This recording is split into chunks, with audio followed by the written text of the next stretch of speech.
अभी मजा आएगा ना भिड़ो।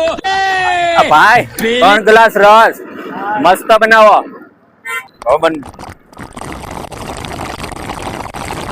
ભાઈ હું તમારો રસ છે. અરે વાહ, આજે રસ ભાઈ તમે એવો બનાવ્યો ને કે પાડોશી પણ એમ કહે કે આ ગરમીમાં તમે એટલા બધા ખુશ કેમ છો?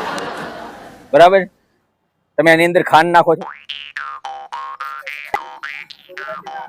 હે શું વાત છે, બહુ તમારો જોરદાર રસ છે ભાઈ. બરાબર.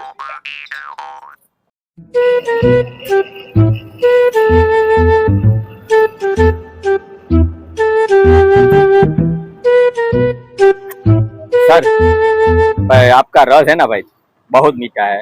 आप आने वाले थे, हाँ। आपने बोला था ना, हाँ. तो इसलिए हमने उसको शक्कर के डिब्बे में डुबा के रखा था. क्या बात है, हमारे लिए पूरी रात हाँ। शक्कर में रखा, हाँ। इसलिए मीठा रस. इसलिए बढ़िया है. आपके लिए खाली मीठा बना. वाह भाई वाह, क्या बात.